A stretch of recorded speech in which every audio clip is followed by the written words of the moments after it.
नमस्कार, ये आकाशवाणी शिमला है। अब आप प्रभा शर्मा से प्रादेशिक समाचार सुनिए।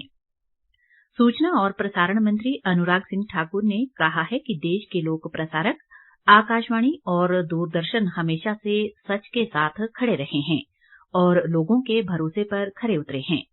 वे आज नई दिल्ली में 59वें Asia Pacific broadcasting union ABU महासभा और एसोसिएटेड मीटिंग 2022 के उद्घाटन सत्र को संबोधित कर रहे थे। उन्होंने कहा कि मीडिया लोगों की निर्णय क्षमता पर गहरा असर डालता है, इसलिए प्रसारण सामग्री में सटीकता इसकी प्राथमिकता होनी चाहिए। अनुराग ठाकुर ने कहा कि कोविड महामारी के दौरान प्रसार भारती ने 100 से अधिक कर्मचारियों को खो दिया था, लेकिन इसके बावजूद भी इसकी रफ्तार थमी नहीं। सूचना और प्रसारण मंत्री ने कहा कि महामारी के दौरान इन्फोडेमिक की भी एक बड़ी चुनौती थी। प्रसार भारती के मुख्य कार्यकारी अधिकारी गौरव द्विवेदी ने एशिया पैसिफिक ब्रॉडकास्टिंग यूनियन के आयोजन से बहुमूल्य परिणाम की आशा व्यक्त की।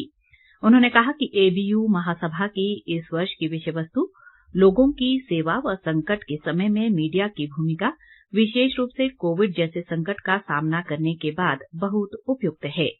प्रसार भारती इस वर्ष एशिया पैसिफिक ब्रॉडकास्टिंग यूनियन महासभा की मेजबानी कर रहा है। प्रदेश में 14वीं विधानसभा के चुनाव के लिए 12 नवंबर को डाले गए वोटों की गिनती 8 दिसंबर को 68 मतगणना केंद्रों पर की जाएगी। राज्य निर्वाचन विभाग द्वारा मतगणना की तैयारियों को अंतिम रूप दिया जा रहा है और मतगणना ड्यूटी पर तैनात रहने वाले अधिकारियों व कर्मचारियों को प्रशिक्षण भी दिया जा रहा है।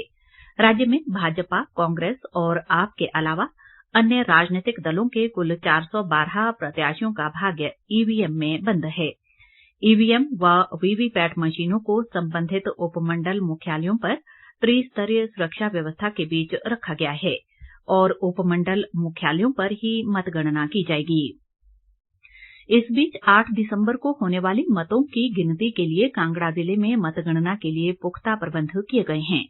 धर्मशाला में जिले के सभी निर्वाचन अधिकारियों के लिए कल प्रशिक्षण कार्यशाला का आयोजन किया गया। जिला निर्वाचन अधिकारी व उपायुक्त डॉक्टर निपुण जिंदल ने निर्वाचन अधिकारियों को मतगणना की संपूर्ण प्रक्रिया और मतगणना केंद्रों की समुचित व्यवस्था सहित मतों की गिनती से जुड़े सभी इंतजामों को लेकर जरूरी दिशा निर्देश दिए। उन्होंने वोटों की गिनती की संपूर्ण प्रक्रिया में पारदर्शिता और निष्पक्षता सुनिश्चित करने को कहा। उपायुक्त ने बताया कि मतगणना के लिए जिले में करीब 1000 कर्मियों की सेवाएं ली जाएंगी। प्रदेश कांग्रेस कमेटी के महासचिव देवेंद्र बुशहरी ने कहा है कि प्रदेश में चुनाव ड्यूटी में तैनात कर्मचारियों को भेजे गए मतदान बैलेट पेपरों को लेकर गड़बड़ी देखने को मिल रही है, जो बेहद दुर्भाग्यपूर्ण है।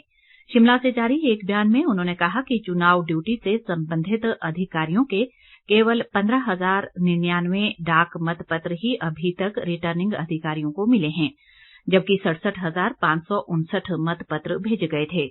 बुशहरी ने कहा कि मतगणना के लिए अब केवल 8 दिन शेष रह गए हैं और प्रशासन सुस्त रवैया अपना रहा है। उन्होंने प्रदेश के मुख्य चुनाव अधिकारी से डाक मतपत्रों को लेकर मिल रही शिकायतों पर तुरंत कड़ा संज्ञान लेने का आग्रह किया है। सोलन की उपायुक्त कृतिका कुलहरी ने कहा है कि 10 वर्ष पहले आधार कार्ड बनवा चुके लोगों को अपने दस्तावेज अपडेट करवाने चाहिए ताकि आधार सत्यापन में कोई असुविधा न हो। आज सोलन में जिला स्तरीय आधार निगरानी समिति की बैठक की अध्यक्षता करते हुए उन्होंने कहा कि आधार कार्ड अपडेट करने के लिए कार्ड धारक आधार केंद्रों या स्वयं ऑनलाइन के माध्यम से भी अपलोड कर सकते हैं। उन्होंने लोगों से 5 वर्ष तक के बच्चों का नामांकन करवाने की अपील करते हुए 5 और 15 वर्ष की आयु पूरी करने के बाद बच्चों के अनिवार्य बायोमेट्रिक अपडेट के महत्व पर भी जोर दिया।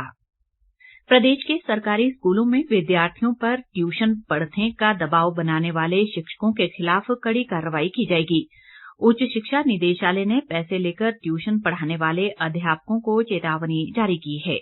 जिला शिक्षा उपनिदेशकों को जारी एक पत्र में पढ़ाई में कमजोर विद्यार्थियों के लिए स्कूलों में ही सुबह शाम अतिरिक्त कक्षाएं लगाने के निर्देश दिए गए हैं।